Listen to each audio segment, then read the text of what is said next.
idea?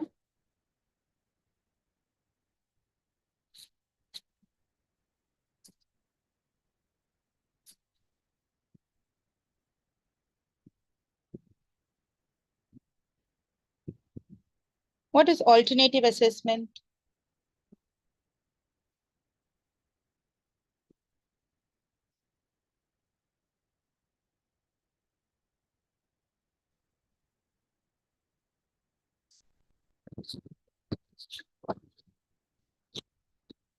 Online test, lesson wise, for late bloomers, not just for late bloomers, even it can be done for all types of learners. Subject wise assessment is also done in the traditional method. Yeah. So assessing through projects and presentations, report writing, MCQs, projects.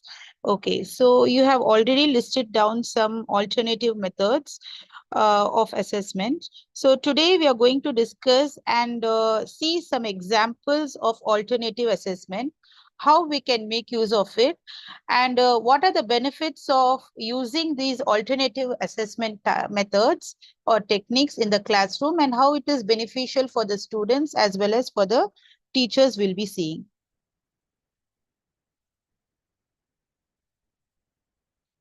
Yeah.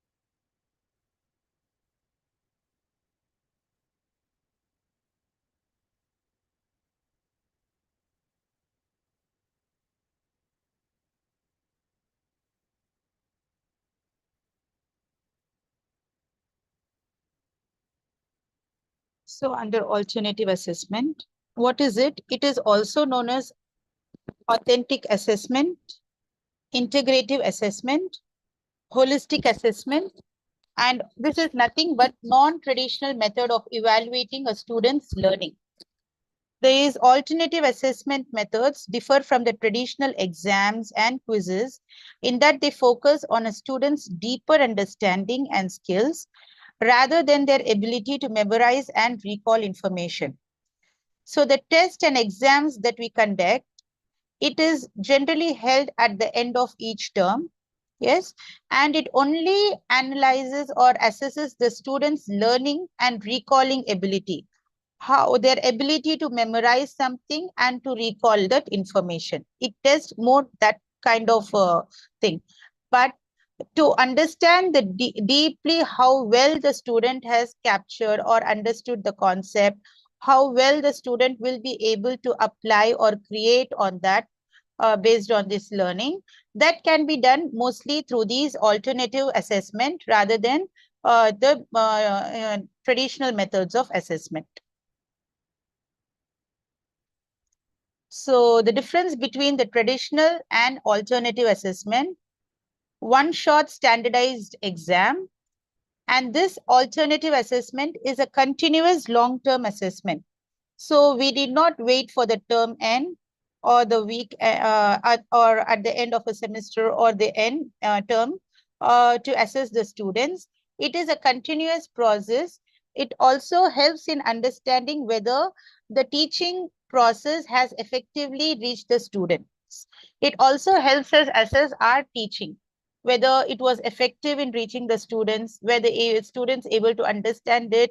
If not, if it is not, if it has not done its 100%, then we could try another method and make the students understand the concept in a better way, rather than waiting till the term end to understand the students' understanding through the examinations. It is timed multiple choice format. It is untimed free response. Decontextualized test items, contextualized communicative tasks. Scores suffice for feedback. Formative interactive feedback. That is, it is a continuous process, interactive process, and allows feedback. Focus on the right answer, It is open-ended creative answer. It is summative, that is N, formative, which is continuous, oriented to the product, oriented to the process. That is, we at the end find it is related to the product that we that is the students' ability, how much they have able to understand and how they were able to produce it in the paper. Whereas this is process oriented. In the process, how much the student were able to understand, how much skills they have acquired through the teaching learning process. It is a non-interactive performance where the interaction between the teacher student is very less. Here, the interactive performance fosters extrinsic motivation, and here it fosters intrinsic motivation.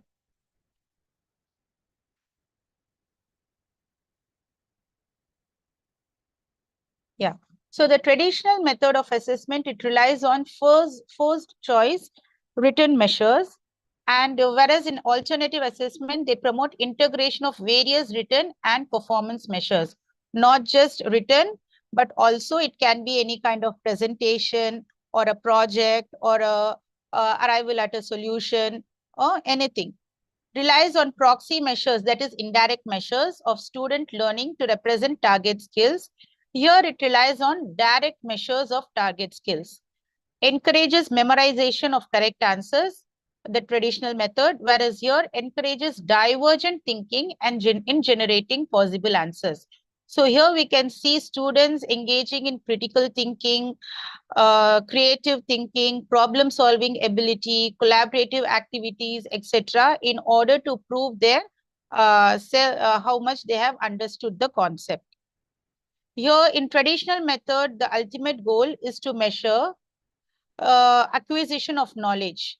Here, the goal is to enhance development of meaningful skills.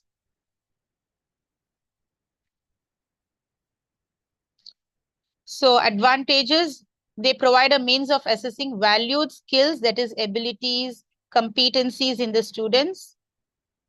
They provide a more realistic setting for students' performance than traditional tests, rather than sitting in a place in the examination hall and attending, giving only memorized correct answers. The students get a chance to deliver their talents in a more realistic setting rather than in a traditional test setting.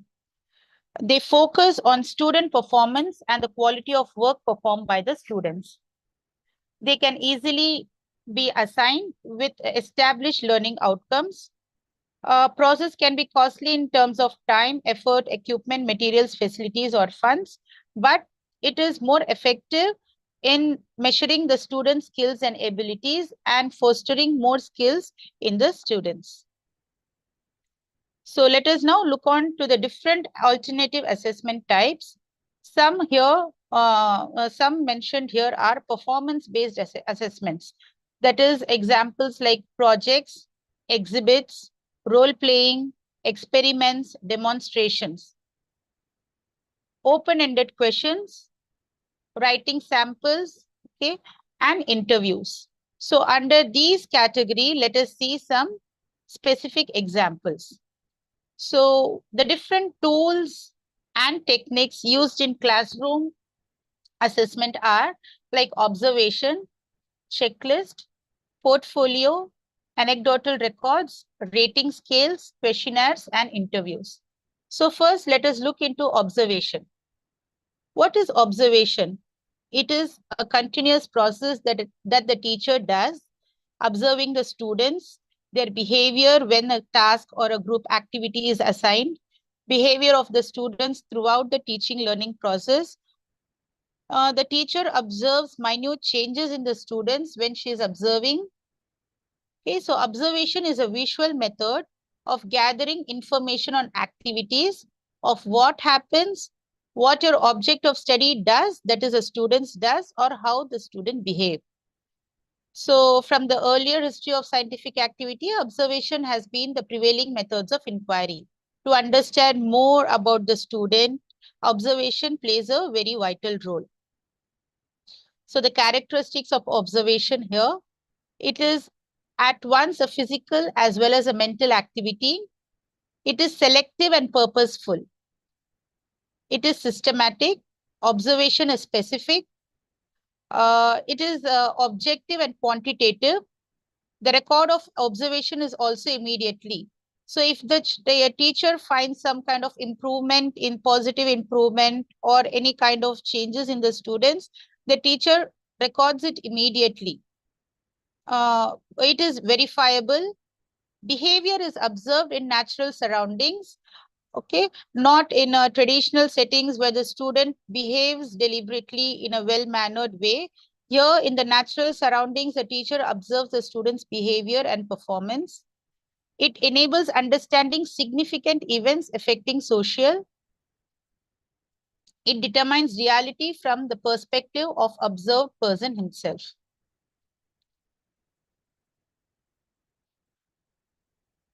So through observation, the advantages are the teacher is able to collect a wide range of information about the students, improvement, behavior, changes, involvement, etc. It is a flexible technique in which research design can be modified at any time. A specific time need not be allotted or fixed. The teacher's observation can happen as the activity is being carried on by the students, as they perform, as they behave, as they take part in any task or activity in the class. It is less complicated and less time consuming. It approaches reality in its natural structure and studies events as they evolve. It is relatively inexpensive. The observer can access the emotional reactions of subjects. So the social emotional learning, the assessment of that can be done mostly through observation. The observer can record the content, which gives meaning to respondents' expression. The behavior being observed in natural environment will not cause any bias. Superior in data collection, it is dependable and convincing, and greater accuracy and reliability of data. So this observation is also one of the most important method that the teacher has to follow in identifying the weakness of the students. So through observation, the teacher comes to know the abilities, even for various methods of teaching that we saw, like for personalized learning method, we saw that the first step is that the teacher should know about the students to identify and fit the best teaching method for that student to make it personalized or customized for the student. So observation is the first most important step in that case too. The teacher observes and identifies the weakness, the competencies or the skills that the child is lagging behind in order to design a appropriate method to help the child overcome the difficulties and to get expertise in the necessary aspects of education. Next, we have the checklist. So checklist is one of the forms of rubrics, we can say. So checklist can be used as an assessment tool. It is an assessment tool that lists the specific criteria for the skills, behaviors, or attitudes that participants should demonstrate to show successful learning from training. Checklists usually feature statements or questions about the participants' performance of each criteria. For example, if the teacher is assigning a group activity or assigned a project for the students, so there would be certain expectations that she would have already told to the students that what is expected as an outcome, or during the presentation, what all is expected by the group members to display. Okay, there should be a demonstration, there should be a clear explanation or a participation of every group member, involvement of every group member. So she would have listed down a list of criteria related to the task or assignment. That can be prepared as a checklist and it can be used during assessing the group work or activity. So though it not just for group work or any group task, it can be for individuals also. So she can prepare a long checklist explaining or describing each statement or feature, what is expected, even like punctuality, discipline, behavior, mannerism, politeness. Okay, all that can be listed down in order to understand the students' improvement or changes. So checklist can be a very easy and most accessible assessment tool that can be used by a teacher in the classroom environment. Yeah, so it could help in identifying the learning needs. So if we want to understand the child, whether a child is lagging behind in any competencies or anything, we have to deeply analyze the child's performance, abilities, competencies, etc. So in that case, preparing a checklist and analyzing and marking it will help the teacher identify the learning needs of the students. Self-evaluation. So checklist can be prepared and given to the students as well for self-evaluation. In this case, the student will be able to be self-aware. The self-awareness develops through these self-evaluation checklist. Visual support. Checklist can be used for any routine in the classroom. Assess learning materials. While selecting and distributing any learning material, checklist can be prepared to know the effectiveness of the learning material being selected. Access difficulties. Checklist can be used to assess difficulties with attention, concentration, and hyperactivity, especially in identifying slow learners or the children with learning difficulties.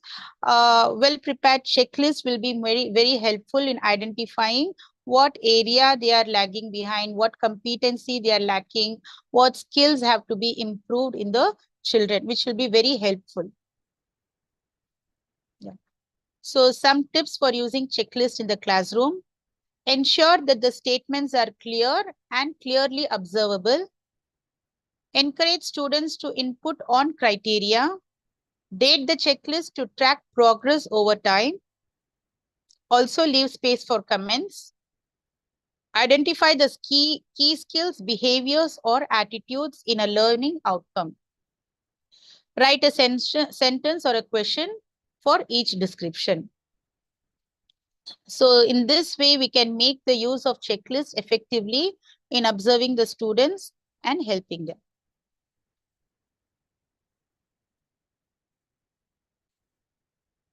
So next is portfolios. What are portfolios? Any idea?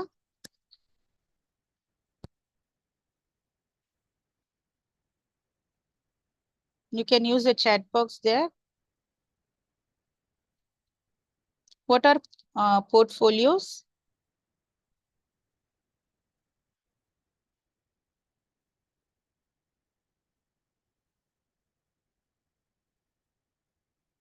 Yeah, students' creative work as an album, activities, details about the students, okay, including photos, okay, work allotted to the peers, etc. Okay.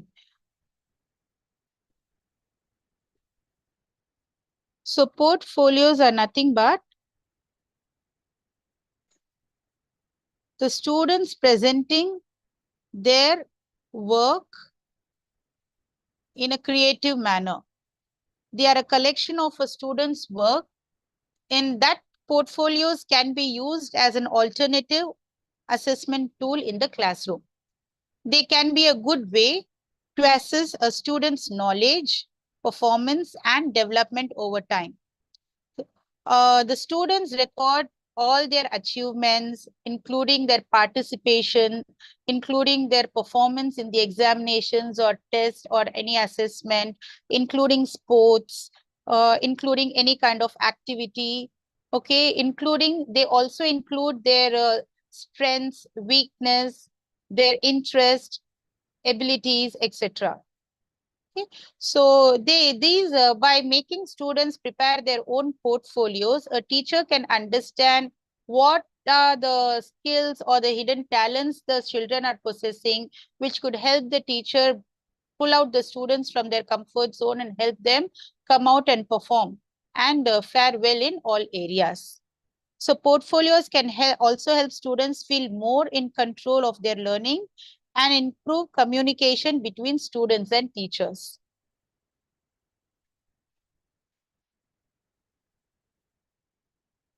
So beyond test scores, student portfolios demonstrate academic abilities. Students naturally accumulate a portfolio of their best work over time, including soft skills, talents, passions, thoughts, and methods.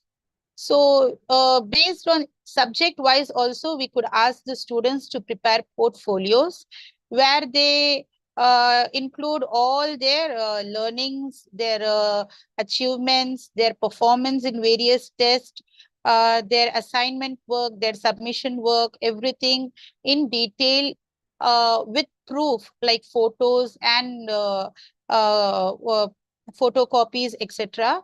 So this can be a proof like which the teacher can take up to know how the student has improved during the time or during a particular term or during the academic year, and how well the student has participated in various things, etc.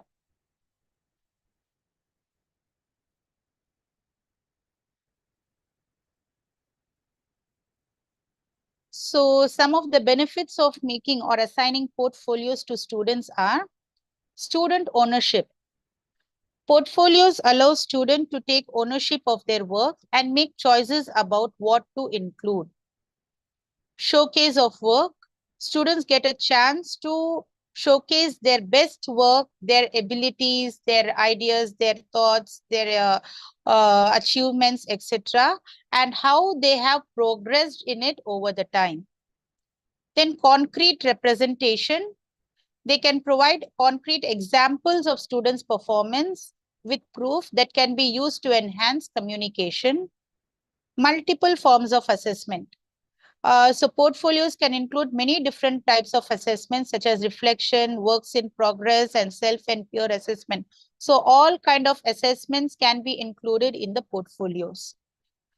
And student-centered pedagogies, by allowing students to demonstrate their comprehension in ways other than grades and test scores. So examples of portfolios we can see. So it includes autobiography, their family tree, self-analysis. So self-analysis is one of the best ways for social emotional learning. Self-awareness happens and self-management develops through this self-analysis. Then their achievements, what all they have achieved. Okay, not just for that particular academic year, it can be throughout their educational journey. Their best work, uh, milestones, discipline diary, self-assessment, etc. So it can be limited to this and can be more than this also. Uh, yeah, so it can be also subject-wise or performance in class tests, portfolios, including only the formative assessment or slip test or class test, or including all sorts of assessments, or including it could be only about their co-curricular participation, activity participation, or extracurricular activities, etc.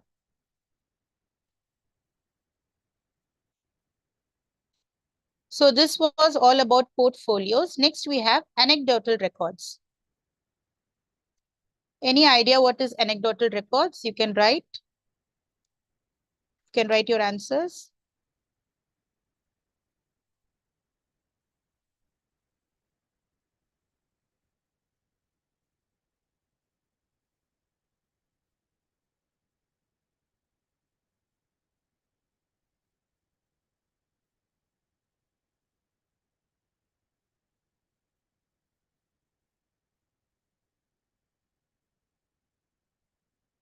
Yeah. So, yes, any more comments in the chat box? Personal details like behavior, written documents, students' profile, story. Okay. Incidents, exactly. Recording students' activity each and every month, like story detail, personal documents, etc. All right.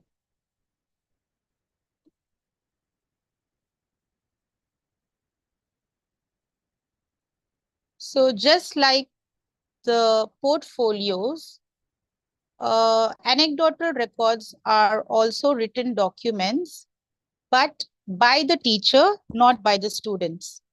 In anecdotal records, the teacher, through keen observation, the teacher records the incidents that happen in the teaching learning journey of the students in that particular academic year in the form of a story which shows how the child was and how it has improved and showed changes, highlighting certain incidents in the learning journey. So that is called as anecdotal records. This is done particularly by the teacher through keen observation. So anecdotal record is a written record of a teacher's observation about a student's behavior or interaction. Okay. So how it is used?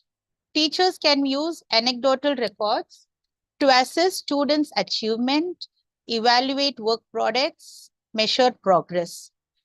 They can also help teachers plan learning experiences, communicate with the families, and identify developmental delays.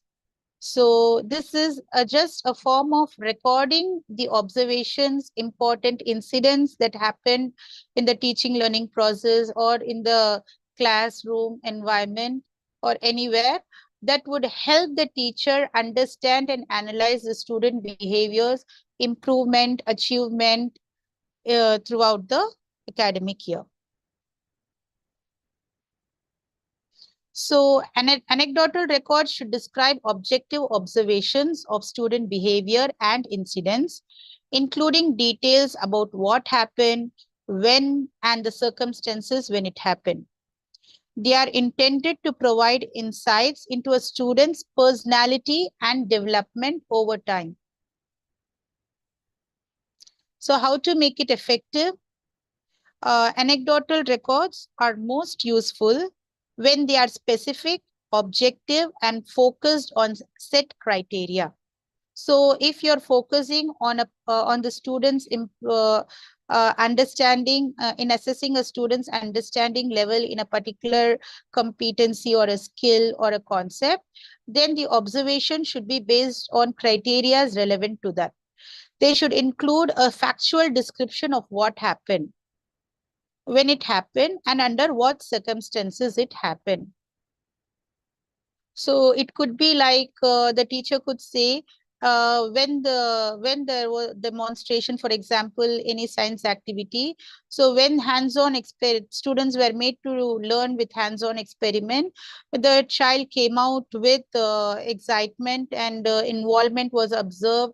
The child completed the experiment before everyone and got the exact and accurate result. So these kind of incident with accuracy under circumstances and when and how it happened should be recorded, which would help in clear identification of the student's improvement or assessing the student's improvement.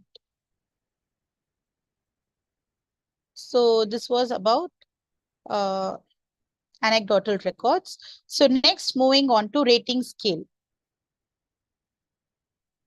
Yeah. So what about rating scale? Has anyone used rating scale in assessing your students?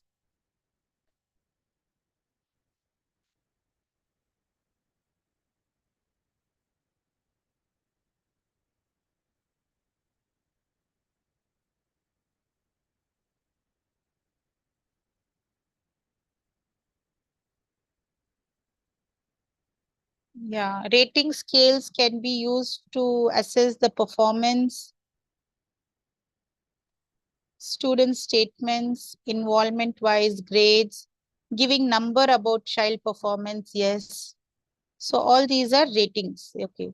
Student performance, how they are understanding, giving stars, showing the students improvement, star ratings.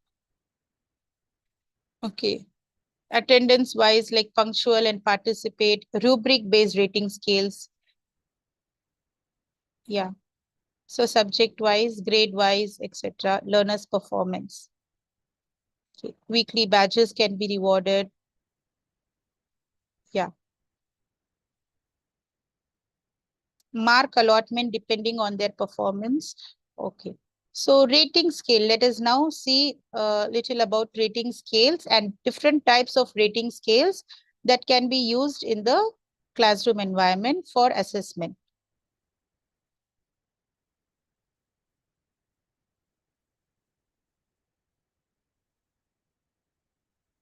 Yeah. So rating scales are a tool that teachers can use to access the students' performance and provide feedback. It can be used as an assessment tool. That is, teachers can use rating scales to evaluate students' skills, behaviors, strategies. They can also be used to standardize quantitative, qualitative judgments about performance, like how good they are, better, worse, like that. And it can be also quantitative when we give numbers to the while judging their performance. It can be used as a feedback tool. So after the student's performance, after a completion of a group task or a group activity, rating scales can be used as a feedback tool as well, where teachers can provide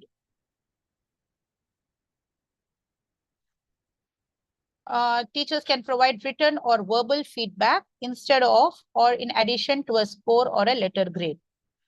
A self-assessment tool for the students. Student can use rating scales to assess their own work, just like checks similar to checklist. Even rating scales with proper descriptors are available. The students can use to assess themselves. Goal setting tool. Students can use rating scales to set goals and improve their performance. So there are several types of rating scales. Like to number a few, numeric rating scale, as the name goes, it uses numbers to identify the scale items. Likert scale, it asks the extent to which a respondent agrees or disagrees with something, like how far we agree to the performance being good or how far we disagree to it, like that. Graphic rating scale, as the name suggests, graphic, it uses symbols, pictures, smileys, emojis, etc. Instead of numbers. Descriptive scale, with as the name suggests, it uses phrases or descriptors to identify the points on a scale. Behaviorally anchored scale, it provides examples of behavior for different performance levels. Next, we have paired comparison. Paired comparison is when we compare two people, who has done well, how their behavior, performance, involvement. When the comparison is done, then we can use paired comparison scale. Then matrix scale allows respondents to rate multiple items in each question. So we have some examples here. So like here we have paired comparison between students here, and the other forms of rating scales with descriptors and points. And here giving points between 1 to 10, which means 1 very poor and 10 very good. So these kind of rating scales can be used to assess the students. Here, descriptive rating scale, examples like never participates, participates more than others, participate as much as others, using descriptors. Then here we have graphic rating scale. It has symbols like saying like poor, below average, average, good, excellent. That is based on quality of work, not it is not individualized or personalized. Just an example here, we can use like these scales to assess, to do the assessment. Here, Another example for numeric rating scale and Likert. The other one is here on the left side is the Likert rating scale, where strongly agree, agree. I participate in science courses to get a good grade, strongly agree, or agree, undecided, disagree. So here likewise we can give the ratings. So here numerical rating scale, outstanding, 5 denotes outstanding. This is what mostly we use sometimes in the report cards also. So outstanding, average, below average. We use grades like A, B, C, D, E, like that. Here numbers are being used. So rating scales can be also used for grading students to assess the students. So what are the uses and advantages of rating scales? Helpful in measuring specified outcomes, as the outcomes are already listed, so they are specific. It can be useful in measuring them. Helpful in supplementing other sources of understanding about the child. It is helpful in their stimulating effect upon their individuals who are rated. So as they do self-rating, they understand, and it will be a stimulating effect to enhance their performances to their next things. Helpful in writing reports to parents based on the rating scale. Helpful in filling out admissions and other things. Helpful in finding out students' need. So as it is similar to a checklist, helpful in finding out students' needs. Helpful in making recommendations to students here. Helpful to students to rate themselves. Yeah, so that was about rating scale. Next, we have questionnaire.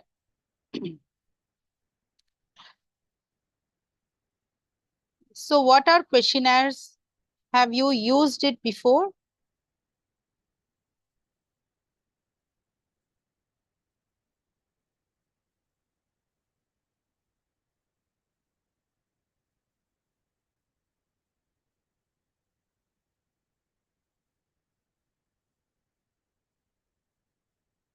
Survey, feedback, evaluation, to gather information. Yeah. So assessment done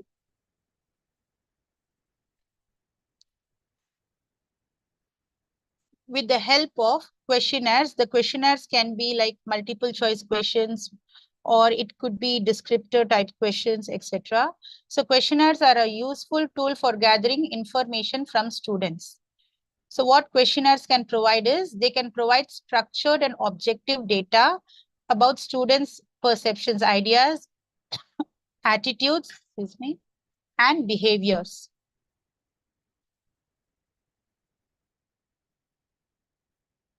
So what are the benefits? They can provide more authentic view of students' abilities, reduce the potential for cheating or plagiarism, reduce stress related to high stakes exams, motivate students in their approach to learning, allow students to access their own understanding of the course content.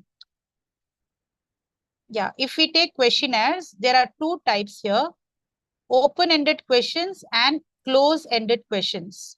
So two types of questionnaires can be selected based on the need. So open-ended questions are descriptive, detailed answers, whereas closed-ended questions are short, specific answers. Choices will be like many possible answers are possible in case of open-ended questions, whereas limited to set options like yes, no, like that. The purpose of open-ended question is to understand ideas or feelings. Here the purpose is to get clear and quick information, yes or no, the interest, etc. Example would be like, what do you think of our product? What do you think about the topic or whatever discussed? So do you like it or not? Where the answer would be yes or no. Analysis, it requires qualitative analysis, whereas through close-ended questions, the analysis will be quantitatively. It is simple, often can be analyzed quantitatively. So it could be our choice to select open-ended questions where the child will be able to describe and write answers based on their understanding and feelings, whereas close-ended questions, which is specific to yes or no. So questionnaires can also be an alternative assessment tool to understand or check the student's knowledge of and our understanding. Next, we have interview. So we might have heard about interviews, but how far can this be used as an assessment tool in the classroom? So how interviews can be used as an assessment tool in the classroom? Any idea you can share?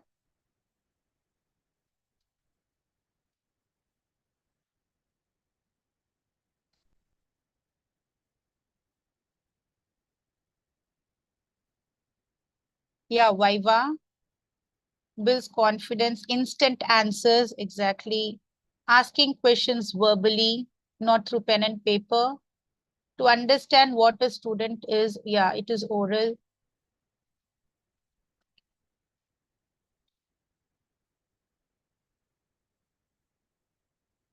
Yeah, we can also observe the student's body language in answer while they answer.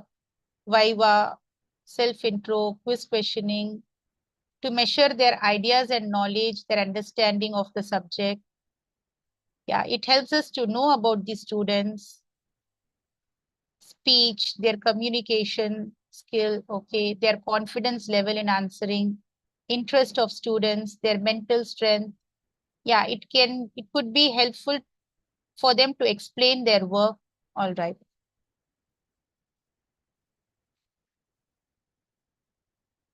So let us quickly see about interview.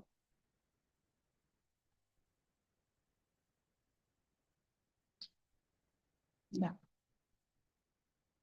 So interviews can be an effective alternative assessment tool in education in the following way. It could provide immediate feedback. So students can receive feedback right away, which can help them feel more accountable. Help students explain their work. So students can explain their work in a unique setting. They have a face-to-face interaction with the interviewer, that is the teacher. They could explain their work in their own words. Assess a variety of skills. So interviews can be used to assess a range of skills in the students. It helps students to identify their strengths and weaknesses. Students can learn about their strengths and weaknesses, which can help them improve. It can also help students understand their career goals. So interviews can help students understand what they want to achieve in their careers. Can be an alternative for students who struggle on tests. So the children who struggle to write or they couldn't write, interviews can be an alternative for students who have trouble showing what they know on test.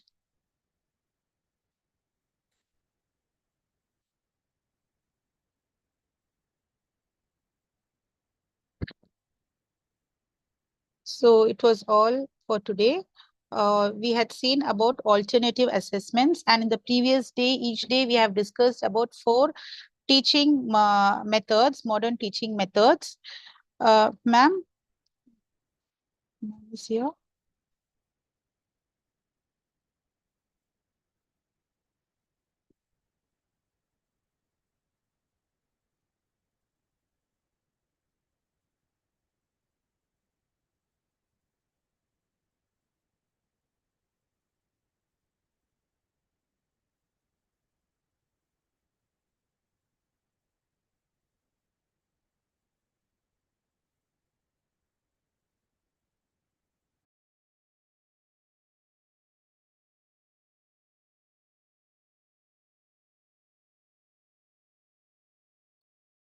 You have finished, eh?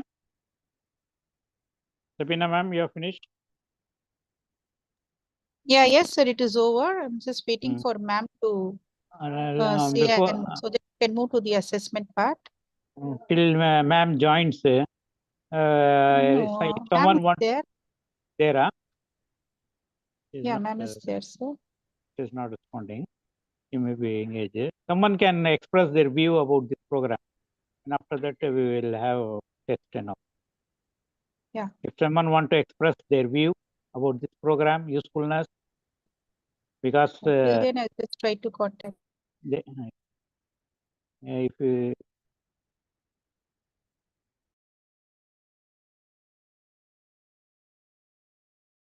they can raise their hands and they will be unmuted.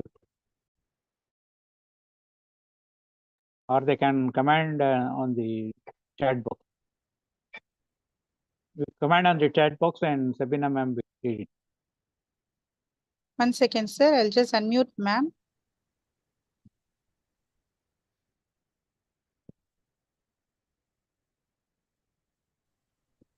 Assalamu alaikum. This was a very good session about assessment. And portfolio, you can also make a permanent e-portfolio and save it for the children. Even anecdotal records, you can do like that. And assessment is like, have we touched upon peer assessment? Peer assessment, we didn't do it separately, ma'am, but well, peer learning itself, it was like it can be helpful in assessing the That's student. very useful, and it saves a lot of time for the teachers. Yeah. So I've sent you that thing. So a little bit of peer assessment you can talk. And also, we should not depend on only the paper and pencil test. We should allot at least 30% or 40% of our assessment to alternate assessment. Only 60% we should depend on the writing thing. That assessment will be a comprehensive and a very good assessment for the children. And also, some children are not very good in writing, but their other skills are very good. So for these kids, it will be a um, like a big boost for their, when they get more marks in the alternate assessment, it gives them a boost and it gives them a lot of confidence. And also, sometimes we come across children who are not up to the mark, and we also come across children who are above the class, that is the genius kids. So when we encounter such kinds of kids, we should also give them a step up or a step down um, question paper. Okay. So there was a child in my school who was very good in math, and he used to write all the questions in the paper, selecting all options. Like, there might be 8 questions, and only you have to answer only 5, but he used to write all the 8. So such children, they need challenges. So if they are a little higher, a little more than the class, then you have to cater to them by giving them a step up question paper. And the kids who are not very good, for them, even in our school, we practice this. We give them a step down question paper so that they do not get disheartened. Okay. So I think you can just say 2 words about peer assessment, because that is very important. And also, we can bring in parent assessment, and observation is a very good tool. We can observe the children as they are doing, like in the group work also, when they are doing it. And we need not just give a paper and pen to the peers and ask them to observe. We can just ask them.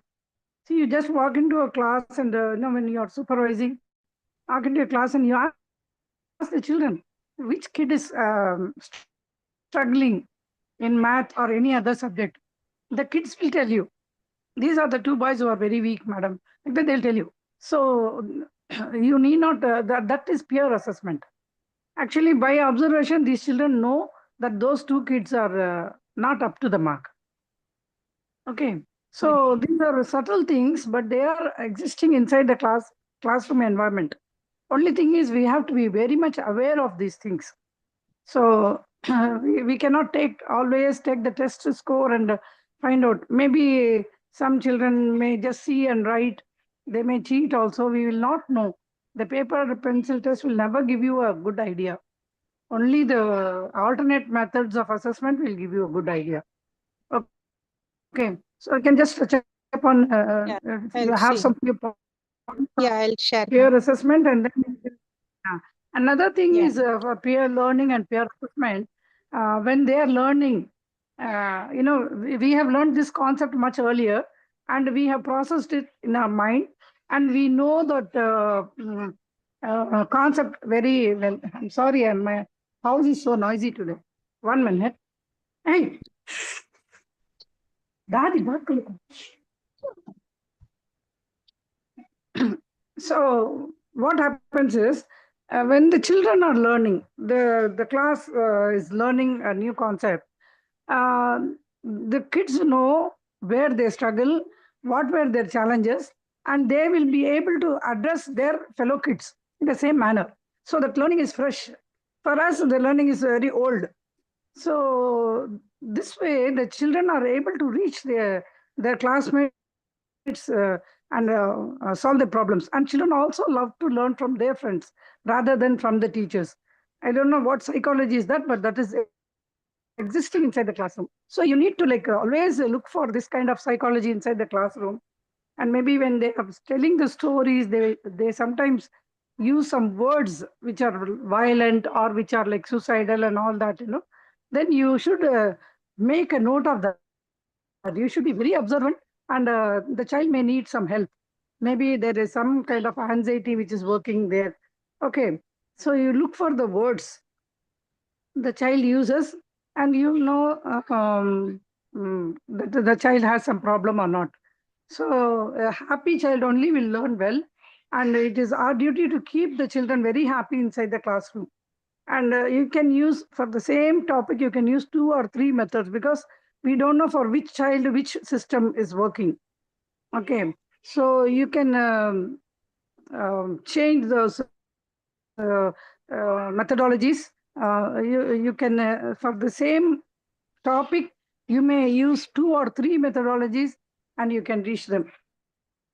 Okay, so a few minutes of that Peer, peer. peer learning, peer assessment, and then we will go on to the test. Thank you very Yeah. much. Wonderful. Thank you. Okay. So as ma'am said, the importance of peer assessment. So peer assessment is nothing but students providing and receiving feedback on each other's work. So as we saw, what is peer assessment, peer learning? Students teaching each other like one-to-one or in a group work. So here the students observe each other and they give feedback.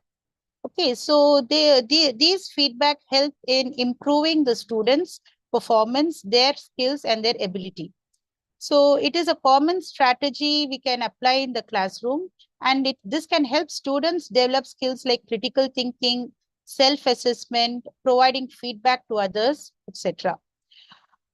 So students can learn to critically evaluate their own work and the work of their peers in this method, and they can learn to work together and collaborate with each other.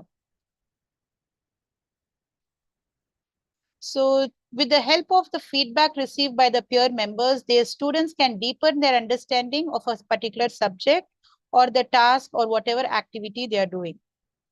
So this can be also done through with the help of rating scales, as we discussed just now. With the help of checklists, we can provide the checklist or rating scales to the students, where each member, not just allotting one member, one student to be biased or partial, we can give the rating scale or the checklist to each student, and we can ask them to rate each other, to observe each other, their involvement, their collaboration, how they are cooperative, how they are helping each other. And we can also ask them to test each other's knowledge on the subject or the task or activity. And then when we ask them to rate it, this will provide a very relevant and very good feedback to the teacher about the student's understanding. And even group projects, student can evaluate each other's contribution to a group project. And this peer assessment can be used formatively without grading, okay, to understand the student's behavior, to understand the student's improvement. Okay, so when we are keenly observing or following a particular student's behavior or their competencies, etc., so we can ask suggestions, we can ask students to observe them and help them in assessing the students in a better way.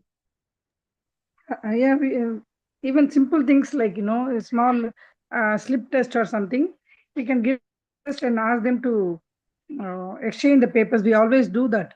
But here what happens is the child who doesn't write very well, those people, if they come across some other children's work, then they know, oh, this is what I'm supposed to write, because this is how much I should write. Like that, um, they will self-evaluate themselves, comparing with the peers. Okay. So there are so much of advantage, and also it is very time saving for the teacher to make use of the classroom as well. Okay. So the classroom environment is a very rich place. So many things are happening. The young minds are like full of knowledge. Only thing is, you have to allow them to come out, and you'll have to allow them to share it with you. And we have to be very open-minded. We must know that we don't know everything, and the children may also know better than us, because they are exposed to so many things, isn't it? When we have some problems in the computer or something, immediately we call our children, right? So this is a generation. I think something is happening in the brain level. Okay. So this all this accumulated knowledge which Allah has told us to accumulate and write it down, and pass on to the next generation. I think all this is getting accumulated, and then next generation is learning lot more than us. Okay. So, inshallah, you will all be very good, great teachers, and you are nation builders. And over to you, Sabina Miss. You can pose the question. Yes, ma'am. So here, one of the teachers handling 12th physics, Gayatri, ma'am, she has given us a lesson plan, ma'am, regarding peer learning strategy used in alternative current. So as Azan is going on, I'm just showing it in the screen so that all can have a view.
So in this lesson plan explaining alternating current, the strategies used is peer learning, and also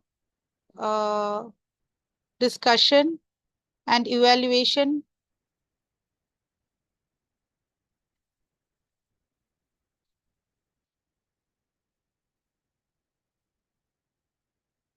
Even problem solving, problem-based method, and peer learning method has been incorporated.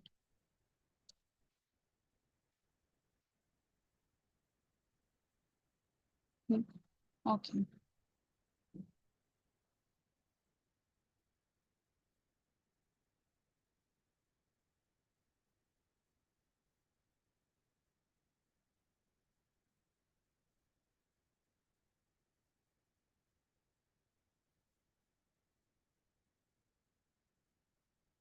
So now I would like to share the link here in the chat box. You can start answering. You can fill in the Google form. And once you have completed, you can leave the Zoom room. Your Google form, your answers will be evaluated, and then you would be receiving the certificates. So I would just like to share that screen in the chat box. You can use the link.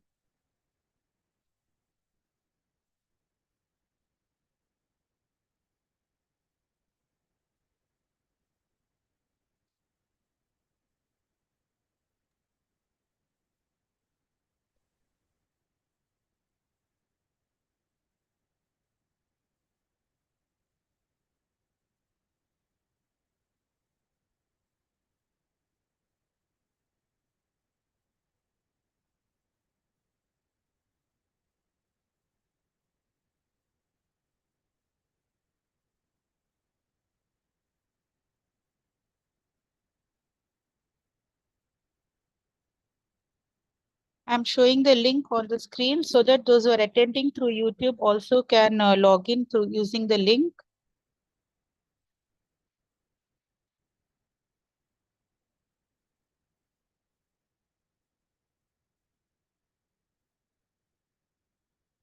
Once you are done with the Google form, you can leave the Zoom room.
After finishing, you can quit the Zoom.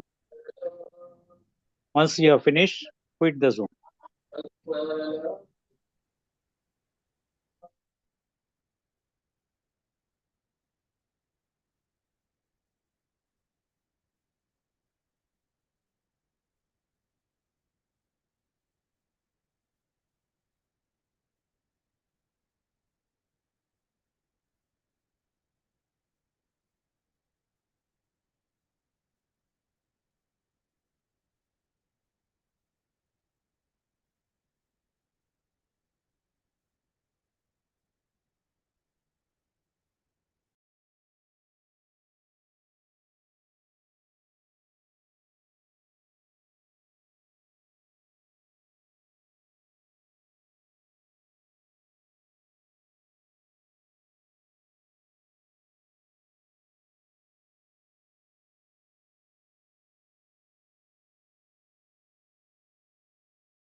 In the chat box itself, you have to press the link, enter all the details, give the test, submit. After that, you have to leave the WhatsApp. All should be done within the Zoom in only.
Once Google form over, quit the Zoom.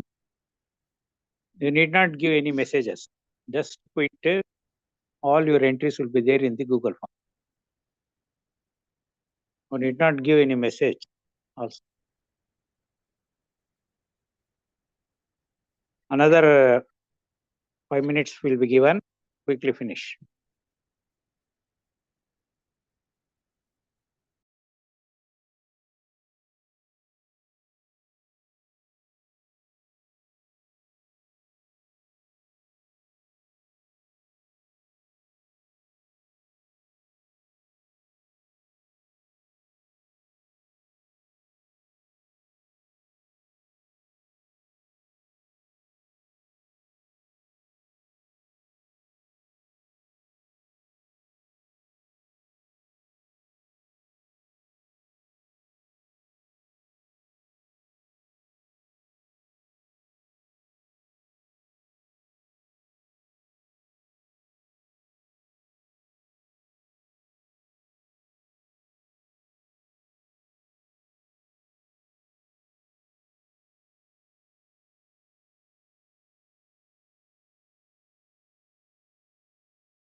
People's no entering, new people's, they will not be allowed. They will not be admitted. Salim sir, some are that display is not visible in YouTube. Some are coming from the YouTube. Then okay.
Sabina miss, you can once again put the link.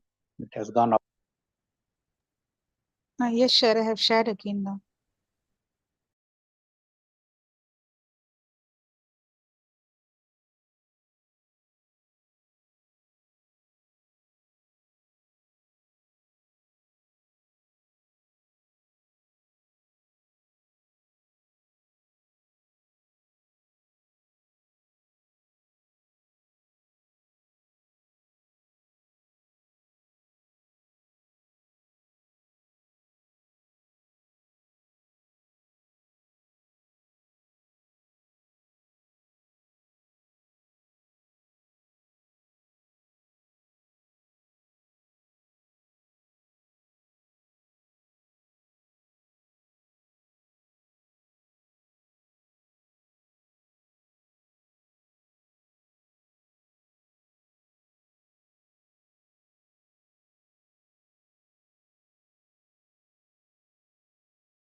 Many who have finished are still in the WhatsApp group.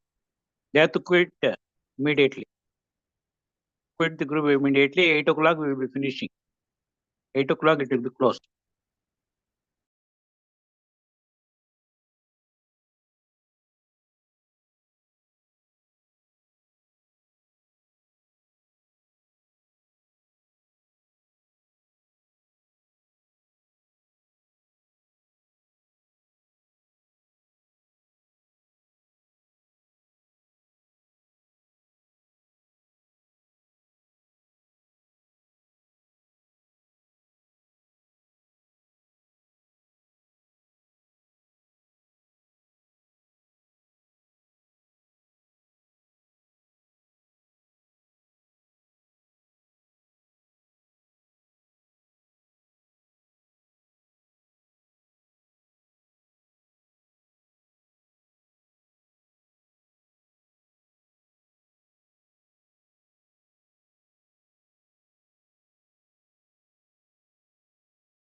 Now time is over. All of you quit. Move away from the WhatsApp group. All of you go out.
Imam School, Tamim Ansari, you are here for a long time.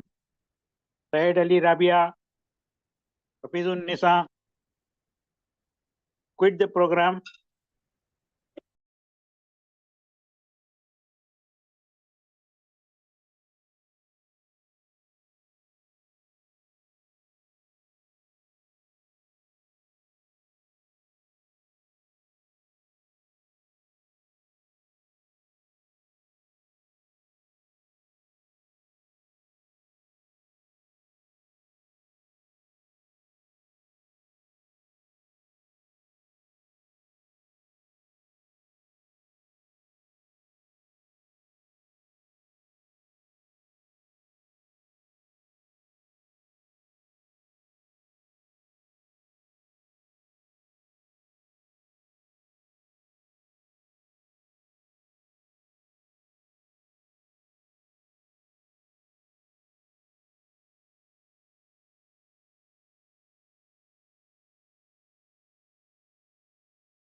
Many are still here.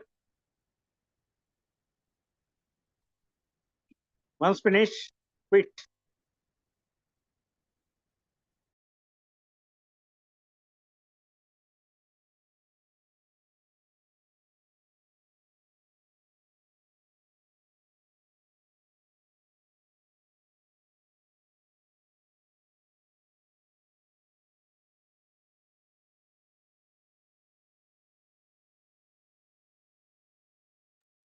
No one will be admitted. No. Don't give to anyone admission. Time over.